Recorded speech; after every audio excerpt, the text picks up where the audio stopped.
y fue mi oportunidad.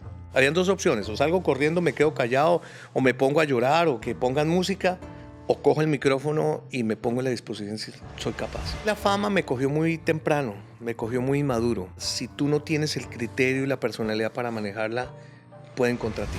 Y me cuesta el matrimonio por un tema personal de culpa, de infidelidad. Yo dejaba de ir muchas veces al estudio, llevaba 2 o 3 días porque me deprimí. Este negocio y el tema de la fama y del éxito es importante, pero no es imprescindible. Fui programador, muy mal programador, porque me tiré en la emisora. Esa emisora era número 1, pues yo me la tiré. No se preocupen si fracasan. Esos son parte del ejercicio para llegar a ser alguien como mejor persona, o bien profesional o personal.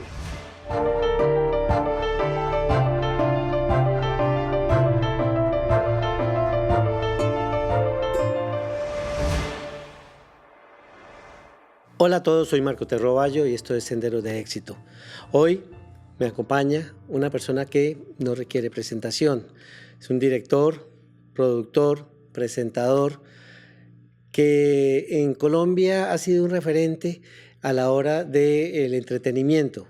Estoy hablando del señor Hernán Orjuela Buenaventura. Hernán, gracias por acompañarnos hoy en Senderos de Éxito. Gracias, primero te saludo. Mi admiración y respeto para contigo, Marco, y de verdad para mí es un momento muy especial. Te voy a contar una infidencia. Y pasa como cuando los médicos lo recetan y también ellos se mueren. Yo soy muy mal entrevistado. O sea, yo trato de ser buen entrevistador, pero cuando me entrevistan se me sale la timidez que mucha gente dice, pero Orjuela, tímido, sí. Entonces trataré de dar lo mejor de mí en esta conversación contigo. Gracias, Hernán. Es que la historia tuya nos lleva a nosotros a pensar en que es posible conseguir el éxito, pero ¿qué hay detrás de todo lo que tuviste que luchar, lo que tuviste que pasar para poder llegar a ese Hernán Orjuela que toda la gente conoce? ¿Cómo fue tu llegada aquí a Miami? Y cómo de pronto fue esa transición en que de pronto tú llegabas a Colombia, toda la gente te conoce en Colombia, pero llegar aquí a Miami, a Estados Unidos, cómo de pronto afrontaste todo eso. Pero comencemos desde el principio. ¿Cómo se da ese inicio, esa incursión en la radio en Colombia? ¿En qué época se da? Pues mi querido Marquito, arranquemos por el inicio. Yo soy médico frustrado.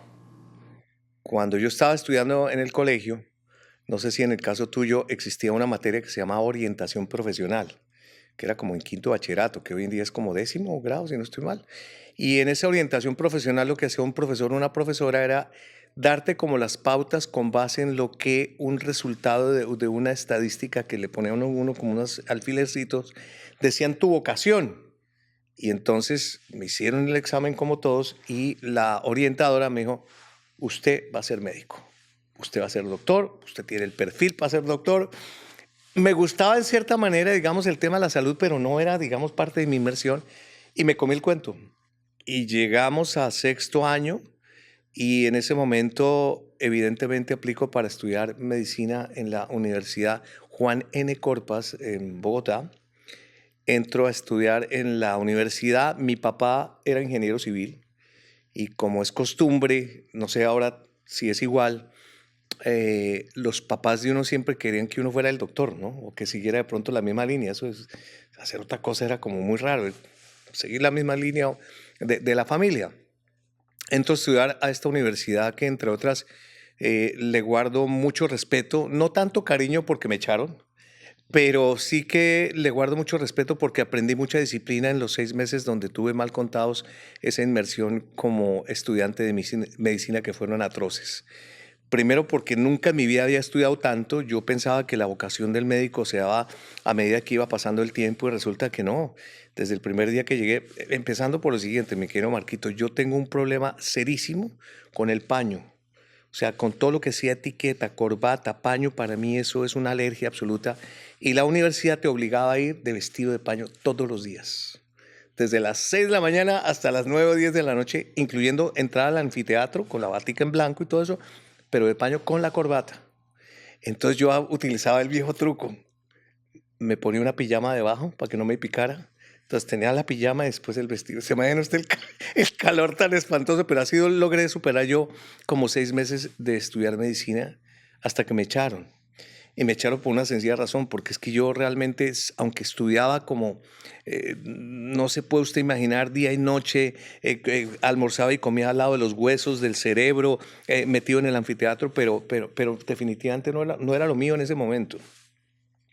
Me echan de la universidad por el puntaje y nunca me podré olvidar por qué me echaron, Marco, porque se me olvidó, te ponían en el examen final un cadáver de los que estaban en el anfiteatro y estábamos en el examen final que era neurología y usted maneja la mano de nervios que tiene uno por dentro y hay más nervios en la parte de las extremidades inferiores que las superiores. No alcanzaba el tiempo a darme a mí en la semana que hacía falta para hacer el examen de estudiar toda la neurología completa del cuerpo. Entonces, checar y sellazo. Dije, o lo de arriba o lo de abajo. Me salió lo de arriba y empecé a estudiar yo del cuello, de aquí para abajo, nada. Llego yo a donde el doctor Montaña, que en paz descanse, frente al cadáver, y me dice, saca de la boleta a ver qué le toca. Saco la boleta y usted se puede imaginar qué me tocó. La parte de abajo. Claro, la parte de abajo. O sea, yo solamente lo miré y le dije, hágale. Y me dice, ¿cómo se llama el nervio que queda aquí en esta parte superior de la rótula? Le dije, no, doctor, no tengo ni idea. Me dijo, bueno, de una vez para que se acuerde de mí, porque pues finalmente usted no va a pasar, se llama el nervio popliteo anterior, que es un bendito nervio así de chiquitico, que queda aquí y que jamás se me va a olvidar, porque pues obviamente me echaron. Pero seguí persistiendo, porque en mi cabeza existía que yo iba a ser médico.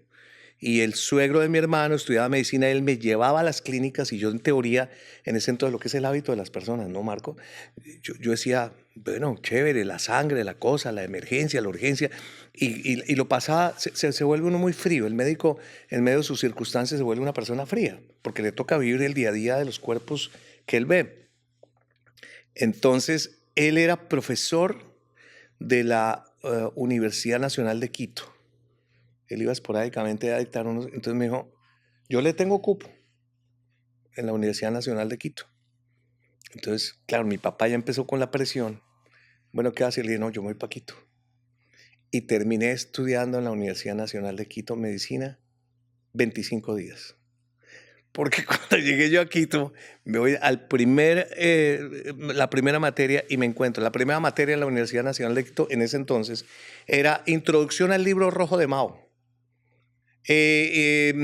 Capítulo número 2 de Trotsky. O sea, era una universidad nacional que en ese entonces, acuérdense que tenía mucha apología a la parte política, a la parte adversa de la tradición. Y entonces estudiaba, literalmente salía uno mamerto o salía uno comunista antes de ser uno médico. Y dije, no, esto no es para mí. Y me devuelvo. Ya mi papá, entonces obviamente estaba con unos ojos de inquisidor diciendo, este muchacho, ¿qué vamos a hacer? Me había presentado por cosas de la vida, porque alguien me ha dicho, a estudiar medicina en España, que daban unos cupos, no te daban becas, sino cupos. Pero era muy fregado, porque creo que daban 2 o 3 cupos a 100 personas que se presentaban en Colombia. Y cuando yo llego a Bogotá después de Quito, cuando pum, llega la carta de la Embajada de España. Señor Juez, usted ha sido adjudicado para estudiar en la universidad me acuerdo, bueno, dos universidades en España. Mi papá automáticamente me dijo, a ver, yo no le doy un peso más, sencillamente. Lo único que le digo a usted es que si quiere ir, pues váyase por sus propios medios. Mi mamá, de sinvergüenza entre comillas, me dijo, yo le doy la plata. Pero me dio susto. Y definitivamente no me fui. En esa coyuntura, Marco, la esposa de mi hermano estudiaba comunicación social en la Universidad Javeriana. Y ella fue la que me dijo a mí un día, pero venga un momentico, usted le gusta el teatro, porque yo hacía teatro en el colegio. Usted que le gusta hacer periódicos, yo tuve un periódico en el colegio que por el bendito periódico casi me echan, porque pusimos en alguna vez, no, ya me acordé. Hicimos, ¿se acuerda que habían no eran fotocopias, eso era stencil? ¿Se alcanza a acordar usted del stencil? Sí, que claro. Eso era con una maquinita.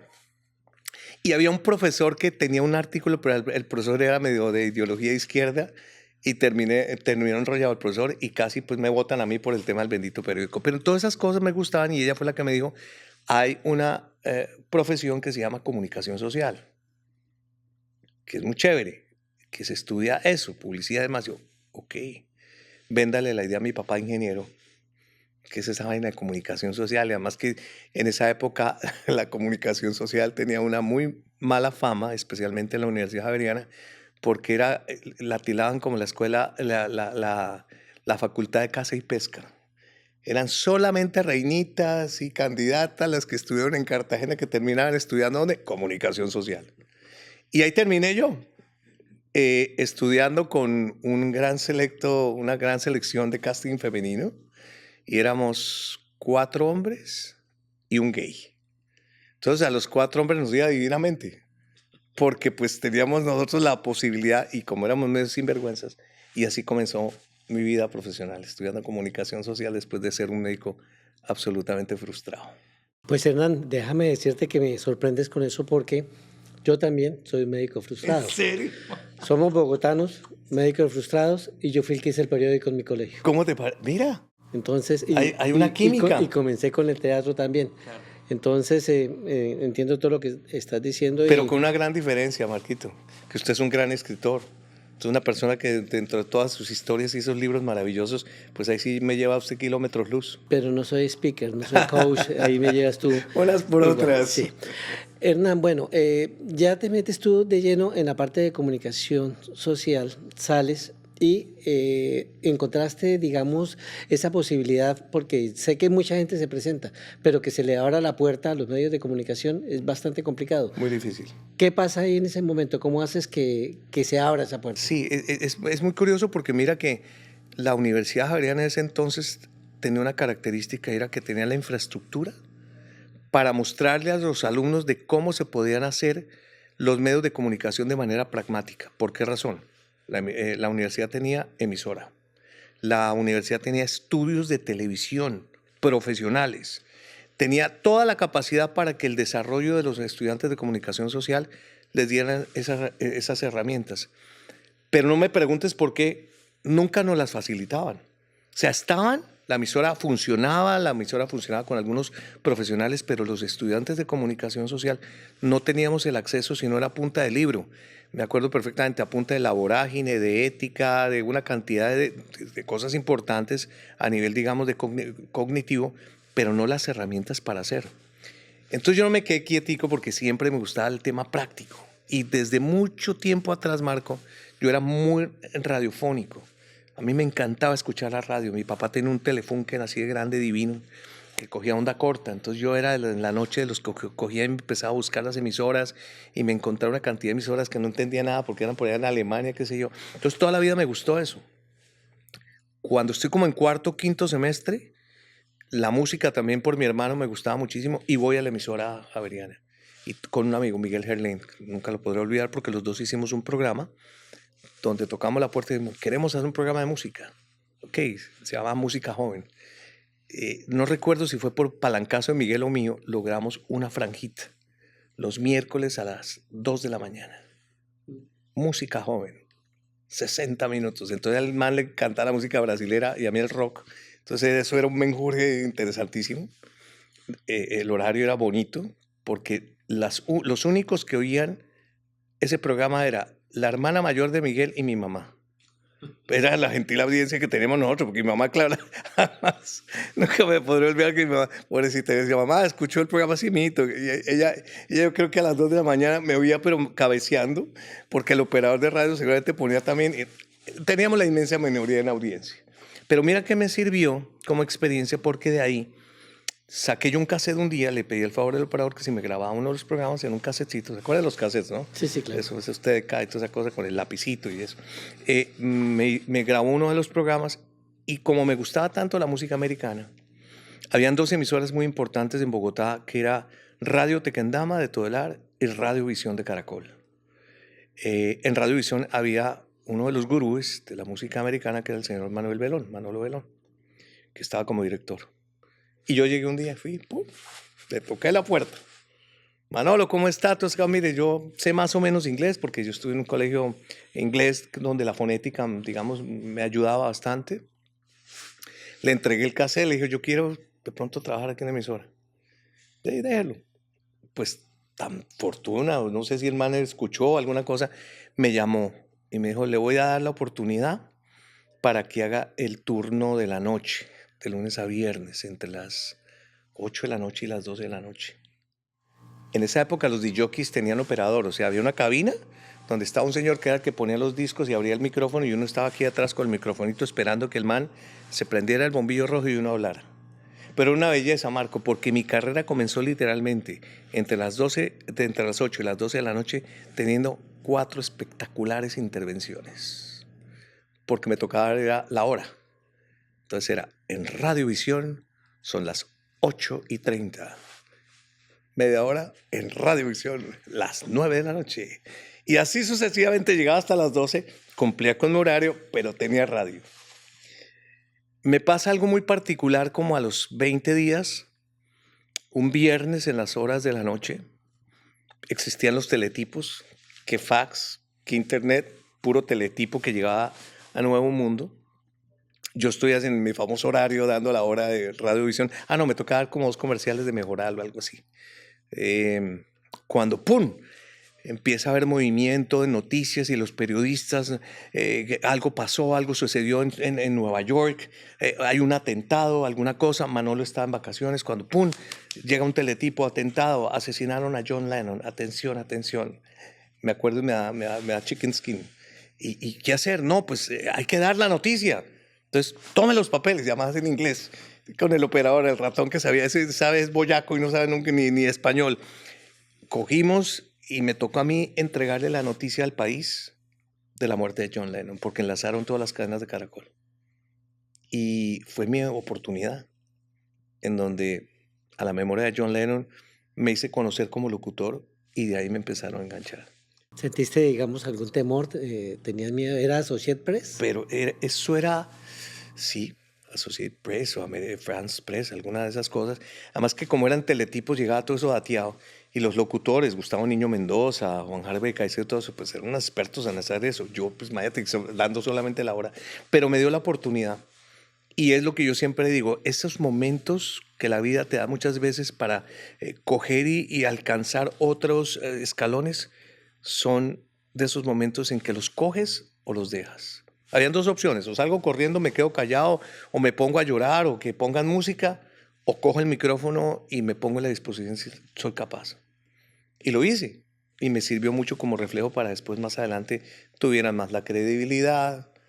Manolo Belón se agarró con el codirector, y entonces el gerente en ese entonces, que fue también muy chistoso porque eran muy queridos, tuvieron una discrepancia. Y entonces el gerente, de manera platónica, a nivel de Pilatos, se lavó las manos y dijo: se van los 2. Orjuela, queda director encargado. Yo, director encargado a los 2 meses de Radiovisión. Duré como 15 días mientras volvía Manolo. Pero fueron de esos retos interesantes donde me hicieron hacer una radio, y que hoy en día se lo agradezco muchísimo a 2 personas. A Manolo Belón, que fue el sinvergüenza que me dio la oportunidad de abrir un micrófono, y a mi gran mentor, que es Armando Plata Camacho, el famoso Chupo, del cual yo le aprendí a hacer radio con esa creatividad absurda que tiene Armando, que hoy en día pues le mando un abrazo muy especial y mi respeto siempre. O sea, en ese momento se te abren todas las puertas, ya comienzan a conocerse todos los alcances de Hernán Orjuela Buenaventura en la radio. Sí, sí, porque después de ahí, digamos que ya me consolidan como un locutor. No habían discjockeys. Claro que el discjockey hoy en día es la persona que frente a la consola con un micrófono pone la música y hace todo, ¿no? En esa época éramos los más locutores. Y aplico algo que puede que suene como medio tradicional, medio... para ser locutor se necesitaba ser profesional. O sea, no cualquiera podía estar frente a un micrófono hablando a través de la radio o viéndose en televisión, porque hay unos requisitos.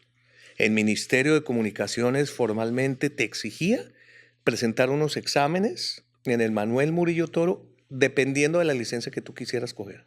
¿Querías hacer radio? Listo. Estudie, hace el examen, y si lo aprueban, le dan su licencia.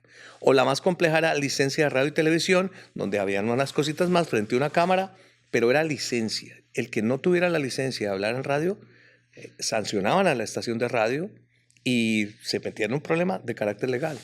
Entonces, la primera vez me presenté para la licencia de radio y televisión de puro osado. Dije: no, yo me mando también para la televisión, uno nunca sabe.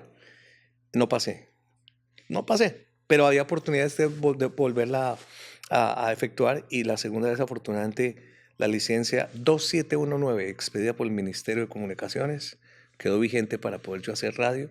Y el día de mañana, si me sale a televisión, pues la hacía. Pero así ya podía consolidar, digamos, mi carrera profesional como locutor. Bueno, aquí hay un salto en la historia que tú no nos cuentas. ¿Qué pasó con el ingeniero Orjuela cuando se da cuenta de que su hijo terminó detrás de un micrófono? Mi papá era lógico, ingeniero. 1 más 1 2. En mi negocio y en el suyo, mi querido Marquito, 1 más 1 nunca, no siempre es 2. Es 3 porque nosotros vivimos en un mundo absolutamente diferente en las dimensiones de la comunicación. Él después se dio cuenta que su hijo, porque nosotros somos dos, mi hermano mayor que es ingeniero y soy yo que soy el menor, pero yo fui el menor consentido, retrechero, caprichoso, que no me duraba nada, que no me gustaba nada, consentido. Entonces él siempre tuvo en su cabeza que yo era una persona que iba a ser muy inconstante, que las cosas no me duraban, que yo finalmente era capricho tras capricho. Cuando empiezo a demostrar que lo que hacía me gustaba y lo hacía con pasión, y que ya literalmente era un ejercicio que podía ser profesional, el viejo era muy querido porque él tenía un carro, un Land Rover. Yo terminaba mi turno como a las 12 de la noche, me tocaba coger bus.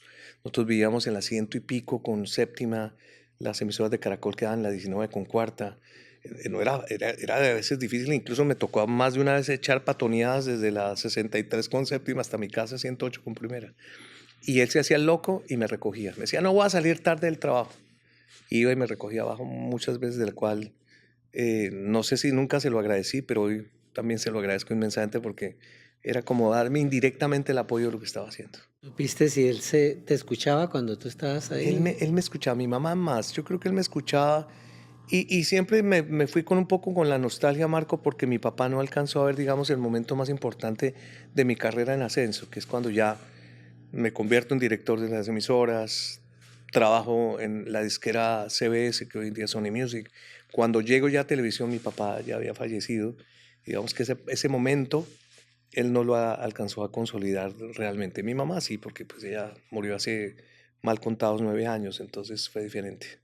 Bueno, ya sea la época de entrar a la televisión, que tú comienzas a romper de pronto algunos formalismos que hay dentro de la televisión. Estaba de pronto, digamos, como presentador Pacheco y todas estas personas que, Alejandro Michel Por Talento, que favor. eran, Saúl García. Saúl García, que eran bastante conocidos, y llega una persona joven y comienza como a tomarse Gritón. todo ese escenario. No, diga la verdad. Un bullero allá que llega pues a hacer televisión todo despelucado con charreteras de Michael Jackson y toda esa vaina. Claro, eso era rarísimo. Y fue parte como de la novedad que yo logré hacer, como yo siempre lo he venido diciendo, y es que toda la vida está inventado. Y hay cosas en donde uno hace copy-paste, pero sin necesidad de ser la persona. Me he dicho, no sé, yo me llamo Hernán, ¿me entiendes? Es tratar de coger lo mejor que tú personalmente puedes de pronto hacer para lograr dar otro tipo de nivel o dimensión, ¿sí? Y fue lo que yo hice, porque yo empecé a escuchar mucha radio de afuera. Tenía un amigo que era auxiliar de vuelo, venía a la ciudad de Miami y él copiaba en cassettes las emisoras de radio de acá, que eran ya de corte mayamense, cubano. Y tú sabes que el cubano viene con su alegría, entonces las emisoras tenían una dosis de Miami que en Colombia no había. Y empecé yo a oír estos locutores y decía, wow, el man que habla de la temperatura y con esa sabrosura. Y las emisoras en Colombia, y especialmente las FM, eran emisoras de smoking. O sea, eso era una herejía que alguien viniera a hablar muy fuerte porque ahí estaban las mejores voces del mundo. Literalmente, digo del mundo porque como colombiano, ¿quién no va a decir que la voz de Otto Greifestein, Juan Harvey Caicedo, Julio Nieto Bernal, bueno, cantidades de el mismo Armando Plata Camacho, eran voces poderosas? Cuando yo llego a la radio, a 88.9, y Fernando Pava me abre la puerta para que haga un programa los viernes que se llama Hoy es Viernes, y llego yo con esa energía para hoy es viernes, 12 grados centígrados en la ciudad de Bogotá, señoras y señores. O sea, claro, la gente decía, este man, ¿de dónde lo sacaron? Pero rompí un esquema maravilloso porque era encontrar una nueva audiencia, Marco, que era la juventud que en ese entonces seguía, que le gustaba ese tipo de ambiente. Y literalmente durábamos nosotros haciendo ese programa 3, 4 horas hasta que tocaba casi desconectarlo, porque nosotros tenemos un papamóvil, que era el de Super. Salíamos por las calles de Bogotá y eso era una locura, porque salía yo en la cabina saludando a todo el mundo, entonces armaban unas caravanas, entonces ya la gente borracha, loca, entonces en contravía llegaba la policía y tocaba literalmente cancelarla. Entonces yo creo que ahí fue parte importante de haber roto un poco los esquemas contra viento y marea, porque muchas personas digamos, les gusté la forma de hacer, pero yo tuve muchos detractores, muchísimos que me decían, pero ¿cómo se le ocurre?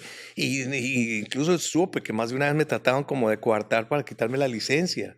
Y más de uno que se encontraba en los pasillos cuando yo trabajaba ya en televisión me señalaban con el dedo, como diciendo, no, este es el hereje de la comunicación. Pero siempre lo hacía con mucha transparencia, ¿sabes? Y creo que eso fue como parte de la ruptura de poder lograr más de 40 y tantos años que ya llevo en este negocio. Yo creo que rompiste con un modelo tradicional, le metiste de pronto esa parte moderna para los jóvenes para que se sintieran identificados con lo que Sí, tú hacías. seguramente. No, pues es maravilloso. Bueno, comienzas ahí con Hoy es Viernes. Ese es, digamos, el punto que más te acuerdas de esa época o hay algo que haya sido el boom que te lanzó. Cuando yo empecé a trabajar muy todero y todo tratando de hacerlo muy bien en relación con el tema del entretenimiento. Porque antes de que llegue hoy es Viernes, estuve en Radiovisión cuando Manolo sale. Caracol toma un concepto distinto de la radio en el país. Empezó a existir el rock en español y todo lo que era la música moderna en español. Daniela Romo, Yuri, Timbiriche, Menudo y demás.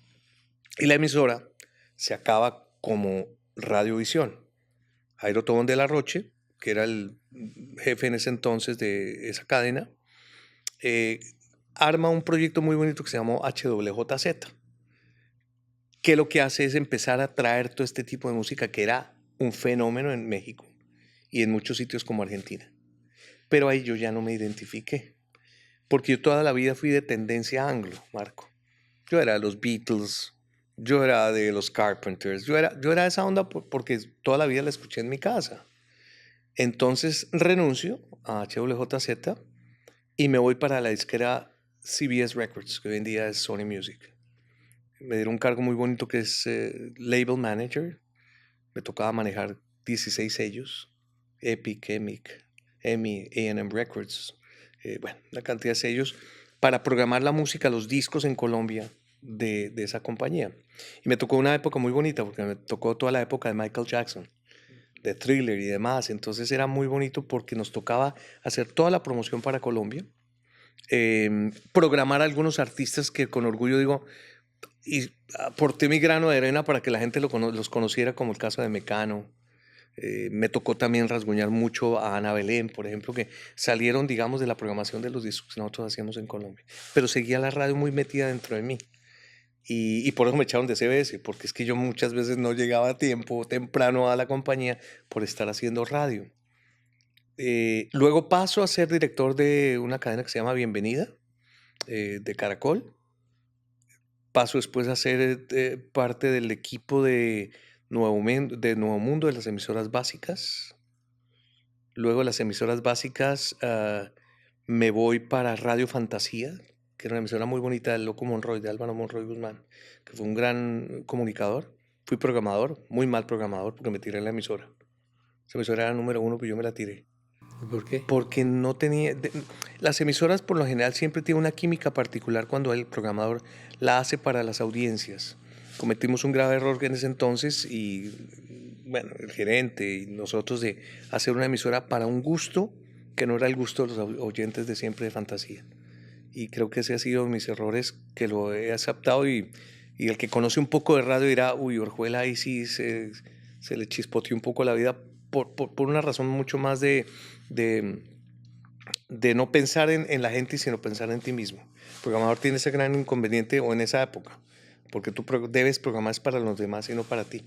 Pero bueno, fue una experiencia bonita porque eso me dio a mí la oportunidad también de hacer como una pausa, y es donde llega ya 88.9, que es cuando me invita a que haga un programa que se llama Recordando, que después lo coge él y me da la franja de los viernes para hacer Hoy es Viernes, que luego llega a ser televisión. En ese momento, ¿esa era tu meta o preferías la radio que la televisión? ¿Cuál era el que más te hacía coquitos de los dos? Es que yo quería hacer toda la vida televisión, Marco. Y es más, no te terminé de contar mi cuento. Cuando yo estudié comunicación social, yo terminé formalmente la carrera, pero nunca me gradué. Y no me gradué porque me faltaban unos créditos para el inglés. O sea, hice toda la carrera, pero tocaba terminar inglés y nunca lo terminé. Entonces nunca hubo un formalismo de entregarme a mí el grado de comunicador social. Después el padre, que en paz descanse, Joaco, nos hizo una especie de, ¿cómo se llama?, de indemnización, de decir, bueno, vengan y los gradúo. Entre esos Gabriel de las Casas, eran un poco sinvergüenzas que nunca formalmente nos graduamos.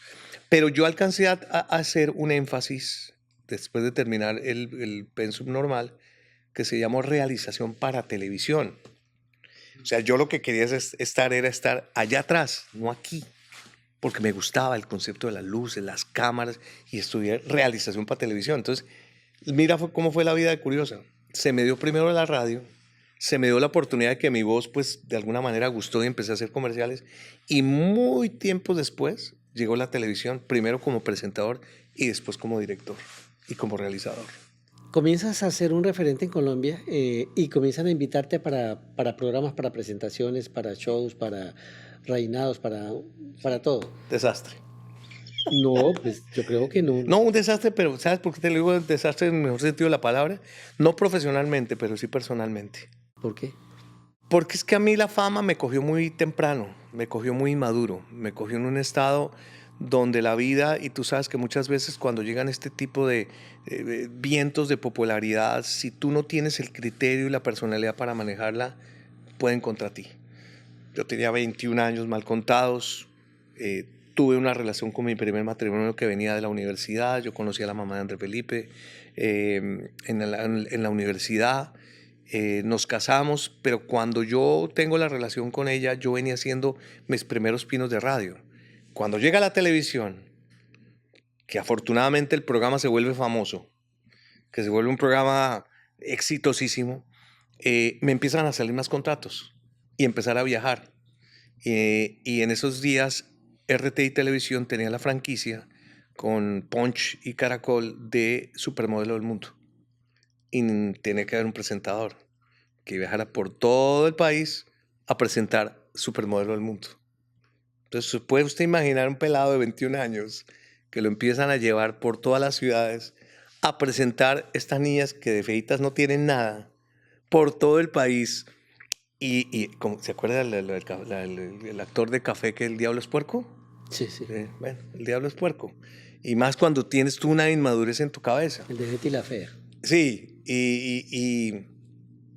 y lamentablemente tengo un conflicto personal, emocional, donde pierdo literalmente no mi cordura, sino la falta precisamente de madurez, y me cuesta el matrimonio por un tema personal de culpa, de infidelidad. Y eso hace que mi vida se vuelva un tema muy coyuntural, porque tarde o temprano yo venía, o siempre he venido de valores de casa. Pero la fama, al tener todas estas alternativas de donde literalmente no paraba, donde estaba todo el mundo como aplaudiendo las cosas que estaba haciendo, hice que lamentablemente existiera, porque digamos que mi relación no obedeció a un tema de diferencias, porque sí, porque lo he dicho siempre, tú te casas para casarte siempre. O sea, yo no conozco una persona que se case para estar un ratico, puede que las haya hoy en día. Y lamentablemente para mí fue un terrible retroceso en mi vida personal. Y me tocó hacer una pausa. Y en esa pausa los éxitos seguían. Mira cómo es la vida de curiosa. Porque cuando yo salgo a hacer Hoy es Viernes, me nombran director de el estudio de una programadora muy importante que se llama Punch. Yo era el director del estudio, o sea, tenían detrás de mí, pasaban todos los directores que hacían novelas, programas y demás. Era un cargo de muchísima responsabilidad. Pero mi vida la tenía y emocionalmente estaba yo muy tocado. Porque yo no consentía en que ese error me estaba costando tanto en mi vida personal, y sobre todo que ya teníamos un hijo. Yo creo que me pude haber vuelto accionista de Avianca, de la cantidad de viajes que yo hice de Bogotá a Cartagena, porque Sandra, mi ex esposa, vivía en Cartagena y se fue después de que dijo, no hay nada que hacer. Y usted sabe más que nadie, Marquito, que una mujer ya desencantada de un hombre, no hay poder humano, no conozco una mujer que después de eso pase. Pero casi me vuelvo accionista de Avianca porque yo le hacía por lo menos unos 2 viajes a la semana a Cartagena desde Bogotá, pidiéndole cacao. Y no, ya no había nada que hacer. Hasta que llega un día en que me di cuenta, ¿no? Pues el tema es más de una angustia personal por mi hijo y caigo en cuenta. Pero la vida, digamos, a nivel de mi éxito sigue. Tengo unos años medio desordenaditos, pero desordenados, yo diría, no tan complicados como mucha gente piensa. Tú sabes que en la calle la gente con un programa, como decía yo, que era Hoy es Viernes, bien loco, que la gente decía, wow, este man debe ser una maravilla rumbear con Orjuela. Yo toda la vida he sido demasiado zanahorio. A mí la casa me ha jalado toda la vida. Yo sí, toda la vida, toda la vida.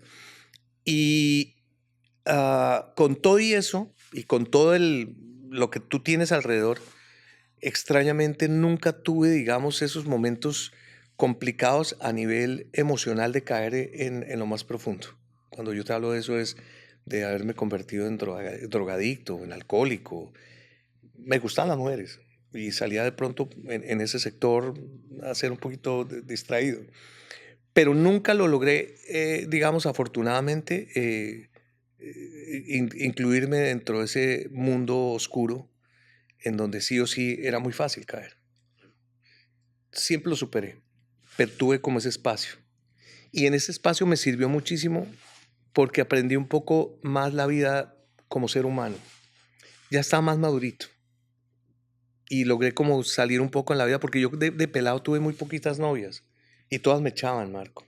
¿Por qué? Bueno, pues de pronto por la pinta, porque yo era bien flaco, bien narizón, bien peludo, o sea, hasta el celular se asustó, mire. No, yo era feo. Lo que pasa es que usted sabe que usted no tiene problema, pero usted sabe que los feos siempre nos toca trabajar más, nos ha tocado trabajar más fuerte con las mujeres, porque aparte de que uno le bien feo, entonces ¿qué tienen que hacer? Sacar el carisma, la queridura, el chistecito, ¿no? Sacarle la buena parte.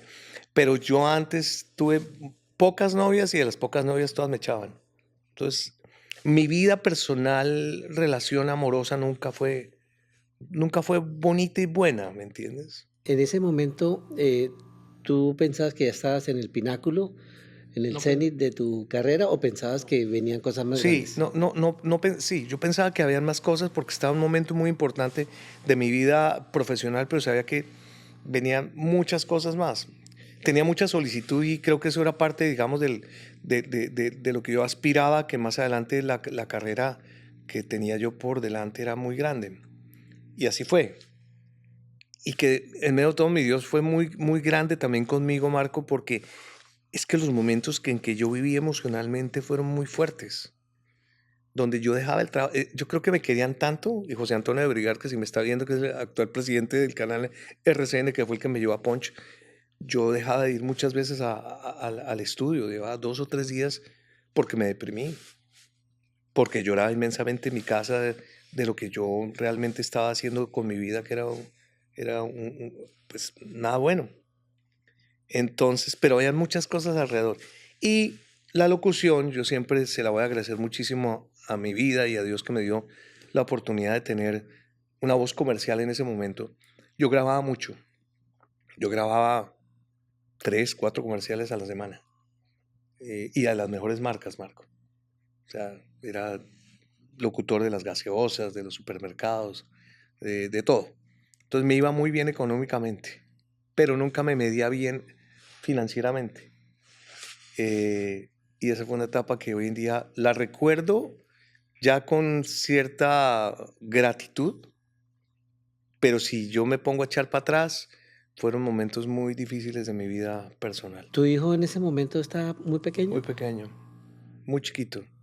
¿Crees que eso era el dolor más grande que tú sentías de que él Claro. creciera sin que tú lo Claro. pudieras ver? Y, sí, y por lo general lo que pasa cuando a veces los padres se separan y siempre uno busca como la excusa de tener a ese chivo expiatorio para manipular lo que tú quieres hacer. Entonces, André Felipe se me volvió a mí en una herramienta muy importante para manipular a su mamá y viceversa. Y fue muy complicado porque quien tarde o temprano salía afectado, ¿quién era? Pues él. Era un niño de 3, 4 años y él no entendía. Pues su papá y su mamá son su papá y su mamá. Pero afortunadamente llegó un momento en la vida en donde como que nos dimos cuenta que por ahí no era el conducto y optamos, y bajo un poco mi presión formal, no una presión mala, André Felipe se viene a vivir conmigo. Su mamá se queda en Cartagena, André Felipe se viene a vivir conmigo, que ese es otro proceso, que es cuando yo tengo todo ese espacio de 4 o 5 años medio disipadito, medio desorganizado, medio, que es cuando conozco yo a Patricia, mi actual esposa, en donde pues ya somos parte de los miembros en vías de extinción porque tenemos más de 32 años de casados. Felizmente casado yo, creo que ella también. Y, y entra en una coyuntura, porque usted imagina llegar yo a una nueva relación después de tanto tiempo con un chino de 5 o 6 años y Patricia que tenía 12 años menos que yo. Muy jovencita también, entonces no era fácil, que fue otro proceso en la cual pues no fue nunca igual, pero también conllevó momentos muy difíciles. Ella es la que pone, digamos, el polo a tierra en ese momento en tu vida. Sí, pero mira que es muy curioso porque ella cuando llega a mi vida, llega en un momento un poco complicado. Yo venía de unas relaciones rarísimas, que yo a veces digo yo, pero pues, unas cosas que le llegaba a una gente que de donde acá sí éramos como el agua y el aceite. Y yo llego a conocer a Patricia casualmente porque nos encontramos en muchas oportunidades en diferentes sitios. En donde yo grababa, en un concierto, ella estaba en una agencia de publicidad y nos conocemos en un momento muy importante porque nos conocimos, yo como estaba medio, eso lo digo con mucho cariño, las mujeres siempre son un encanto para los hombres que nos gustan las mujeres. Y ella, con la primera vez que la vi me gustó, dije, uy, está como queridita. Entonces el viejo truco, ¿no? De los que hacemos en televisión, te quiero hacer un casting. Y entonces, a mí me va a hacer, claro, un casting. Dame tu teléfono.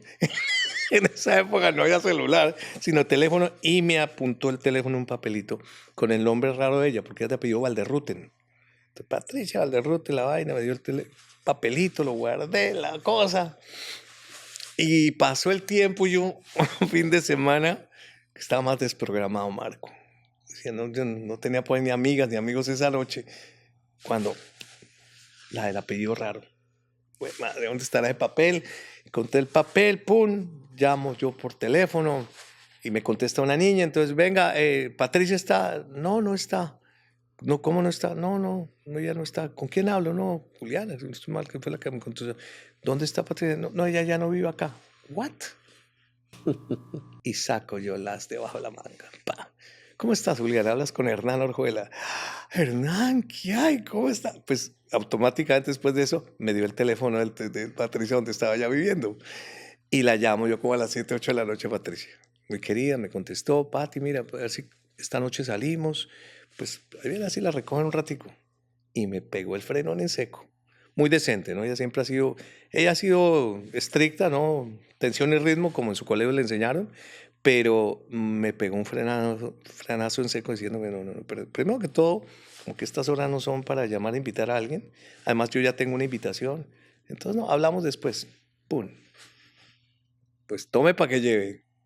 Número uno, no salió, pero me dejó esa satisfacción, Marco, de decir, ella es otra persona. Esta mujer es interesante. Y empezamos a salir, a conversar, y duramos casi 2 años de preproducción, como digo yo, contra viento y marea, porque los papás, ella es caleña, tengo que hablar mucho de ella porque ella es de una familia de 2 hermanos mayores y ella la chiquita, papá y mamá caleños tradicionales, y usted se puede imaginar el conflicto para que llegue un señor de la televisora separado a irle a escudriñar a su hija en Cali para ver si de pronto... No, no, no, eso fue un trabajo duro. Me tocó logísticamente trabajar casi 2 años, del cual pues hoy afortunadamente mis suegros y mis cuñados son un amor, son parte de mi familia. Y como te decía hace un ratico, Después de eso logramos estar ya hoy en día 32 años juntos. Y para terminar tu pregunta inicial, Patricia es más que mi ancla. Patricia es más que mi ancla, es alguien muy importante que llegó a mi vida con una sola condición que me puso, Marco. Usted sabe que las mujeres son una belleza. Ellas son sabias, ¿no? Eso sí, uno bien volado. Y fue cuando definitivamente ella sabía un poco de la historia de mi vida y me dijo, si usted quiere tener algo conmigo, usted sabe muy bien que el día que la embarre, en un término un poquito más criollo, usted sabe qué hacer y pues ya sabe por dónde salir. Sí, señora. Y así quedó muy claro en mi vida que el respeto por encima de cualquier cosa, que es lo que le he tratado de inculcar a mis hijos. Claro, no, Esto no me lo cuento a todo el mundo. no, pero ya ahorita ya lo sabe todo Colombia. Con pelos y señales, ¿no? Y te lo digo de corazón, porque hay momentos en donde llegue, sobre todo con amigos como tú, de decirle a la gente que es que este negocio y el tema de la fama y del éxito es importante, pero no es imprescindible. Ese cuento, pues, de que los que estamos en el negocio de la televisión, la fama y el éxito no lo necesitamos, sí lo necesitamos porque tarde o temprano nos hacemos desde la gente. O sea, yo soy gracias a la gente, que me vio o no me vio y que hoy en día soy referente, pero cuando tú empiezas a romper esos esquemas y ya logras ser el ser humano como eres, que fue lo que me enseñó este país hace 8 años cuando yo llegué siendo no don Hernán de Colombia, sino cualquier persona que llegó aquí a sacar la basura, a lavar la ropa, a hacer lo que hoy en día soy, hace que, digamos, haya esa diferencia de persona. ¿Para ti era de pronto complicado tener que salir a la calle donde toda la gente te reconocía y de pronto no tener esa tranquilidad de estar en un restaurante porque toda la gente quiere o tomarse una foto contigo o un autógrafo? De pronto tener toda esa fama y venirse aquí para los Estados Unidos, ¿cómo lo manejas? No, fue durísimo. Mira que yo casualmente, bueno, sí, digamos que en mi popularidad siempre tuve la ocasión. Nunca, porque, y lo voy a decir con mucho cariño de muchos de mis compañeros de trabajo en este negocio del mundo de la televisión y, digamos, de la popularidad. Jamás tuve yo, digamos, un desafuero con alguien por no quererle dar un autógrafo, un saludo, alguna cosa, porque siempre me he dado mucho a la gente. eh, y digamos que nunca fui la persona reticente de decir, ay, no, qué pereza, o tengo horario para dar yo un saludo. Así soy yo. Y a veces Patricia me dice de manera muy cariñosa, no, pero espérate, no le des la mano a todo el mundo, pero ese soy yo. Y sí, evidentemente, digamos que aunque no me hacía falta, cuando yo llego a este país hace 8 años, en donde sí o sí con una decisión tomada de que venía a hacer una nueva vida, pues es que el doctor ego no te deja. Y el ego es que el ego está ahí incluido dentro de tus raíces y es parte del producto para tú haber logrado muchas de tus cosas. Entonces, llegas a un país donde vas a tener que aprender, donde Patricia incluso más de una vez ella era muy temerosa que cuando yo llegara aquí, yo es que era don Hernán, Marco. A mí me pagaban las cuentas de los teléfonos. Yo no pagaba un taxi. Voy a decir algo, pero así rapidito. Me hacía alguna infracción de tránsito y algo pasaba, pero nunca me llegaba la infracción. O sea, era una cosa como se vive en nuestros países. Llegar aquí, en donde usted sale a una calle, pues usted es cualquier persona. Y como que cuando cualquier persona llegas tú a un sitio y como que ni te miran y que todo el mundo es igual que todo el mundo, cosa que hoy en día aprendo y valoro de manera maravillosa, es súper duro el efecto que a muchos les pasa. Y tenía en ese momento, cuando llegué en ese primer año, ya no. Que quiero que conste que ya no. De vez en cuando me dan ganitas, pero ya no. Em, ¿Qué hago? Pucha, no, pues voy donde haya colombianos. Entonces me iba para Mondongos. Aquí en Miami. Claro, estaba lleno de colombianos, entonces yo me sentía el chacho porque llegaban y, ay, don Hernán, el de Sábado Feliz. Terminaba yo dándole, ¿no? Autógrafo y demás, pero cuando salía yo de Mondongos volví a ser el mismo de siempre. Parroquiano que vivía aquí en Miami. Fue muy fuerte al comienzo. Pero hoy en día yo creo que esa prueba que hemos pasado me ha dado la oportunidad de hacer algo maravilloso. El llegar a este país te dio de pronto la oportunidad de esa parte que tú tenías por ahí guardada, que es la parte de speaker, la parte de coach, la parte de pronto de dar a conocer muchas cosas y de ayudar a muchas personas a encontrar algo y potenciar todo eso que ellos tienen. ¿Cómo se da eso? Mira que casualmente, toda la vida, Marco, me encantó enseñar. Incluso cuando estaba haciendo televisión y cuando yo empecé a dirigir programas, y especialmente para mí una gran escuela fue No Me Lo Cambie, que fue el programa que hice los domingos, que era un programa maravilloso de 3 horas, donde al comienzo era una colcha de retazos, era un desastre de programa hasta que le dimos un giro y volvimos un programa de que fue uno de los más vistos el fin de semana. Le ponían cuanto competencia y duramos muchos años. Bajo mi responsabilidad duró más de 12 años y el programa duró mucho tiempo después. Y con todo y eso, muchas de las personas que llegaron ahí, y no lo digo de manera prepotente, pero sí digamos de manera en que me gustaba darle las pautas y enseñarle a los que trabajaban conmigo de cómo comportarse en las cámaras, de cómo hablar. Entonces, pues, caramba, si hoy en día me acuerdo, pues, Tulio Zuluaga, Papuchis, Peter Albeiro, tantas, de Liana Gretel, Erika Tauber, muchas personas pasaron por No Me Lo Cambie, de las cuales les generaba yo las pautas para trabajar bien fuera, frente a cámara o detrás de cámara.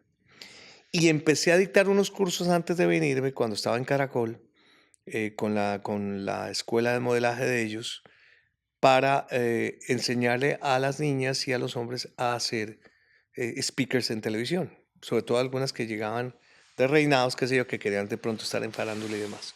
Pero me llevé una noticia muy interesante y una sorpresa muy agradable, que es que en esos cursos que empecé a dar allá, Marquito, empezó a llegar gente que no era totalmente de televisión, sino que querían aprender un poco la dinámica de cómo perderle el pánico escénico a las cámaras. Empecé a encontrar gerentes y vendedores que empezaron a ir a esos cursos y fue muy motivante. Dije, bueno, aquí hay una labor muy interesante a nivel comunicacional.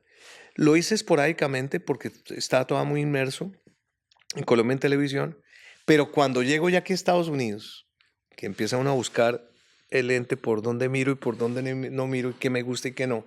Yo llegué a este país no con un papel, yo no tuve televisión y radio cuando llegué, yo tuve un año sabático, entre comillas, hasta que me acabó la plata de Colombia.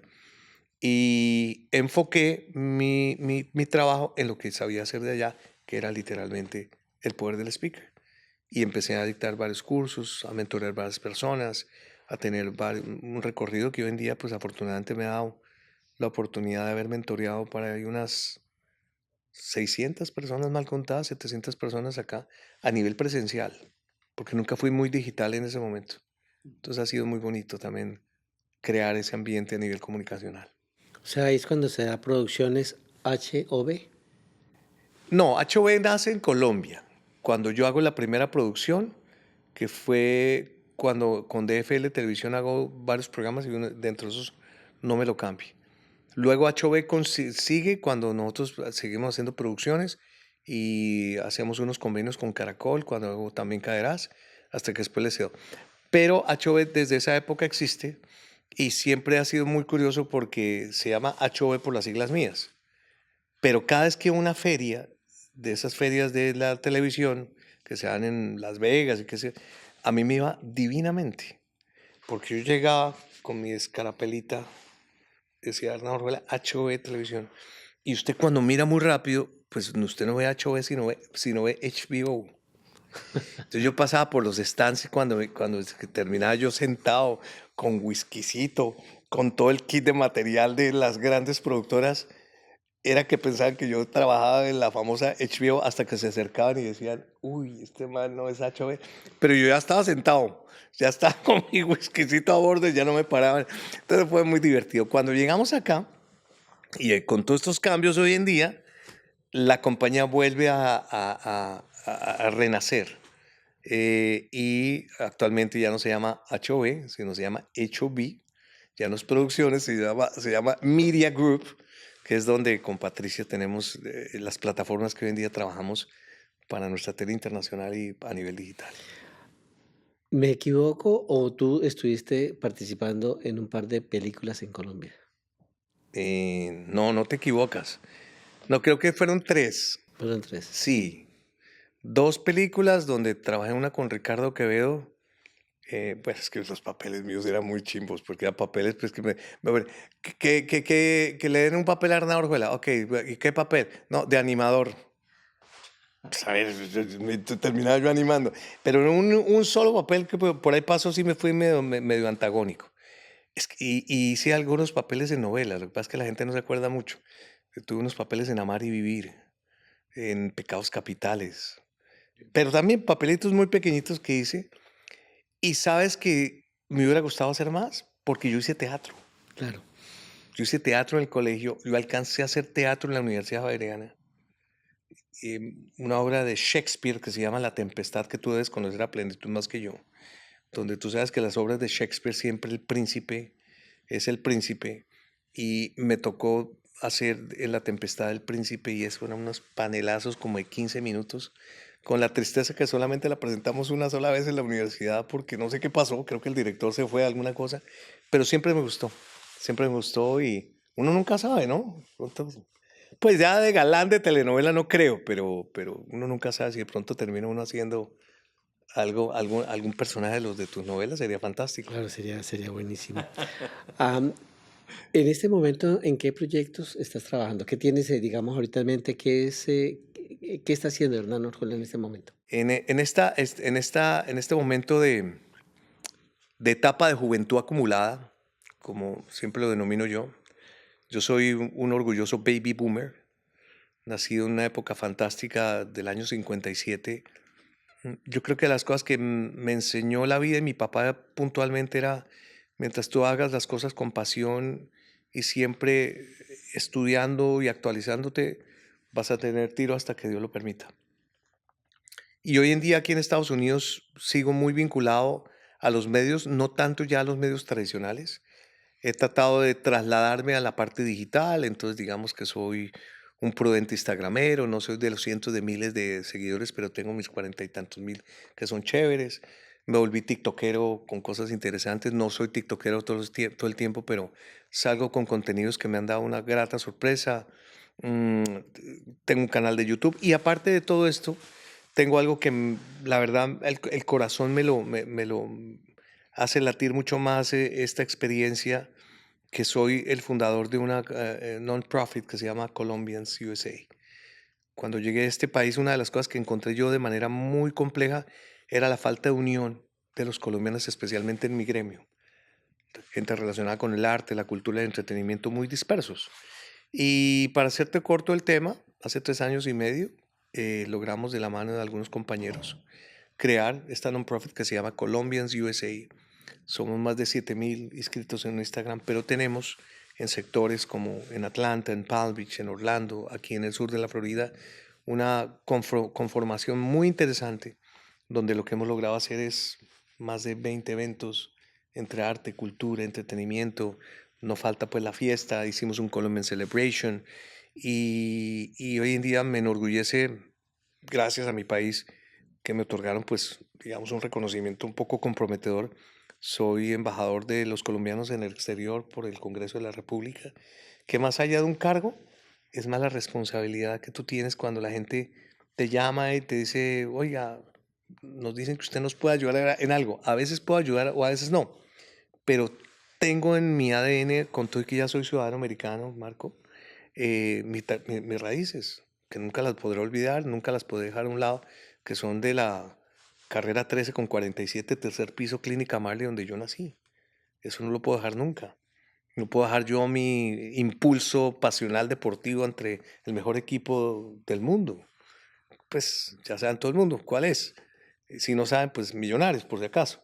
Em, y esas raíces que nunca puedo yo dejar de ver, que cuando seguramente personas como tú y como muchos que aquí en Estados Unidos tengo la oportunidad de conocer, es ver cómo la nostalgia nos trae esos bonitos recuerdos que con todo y a veces fueron tan duros, pues hoy en día los gozamos. Sí, sin duda.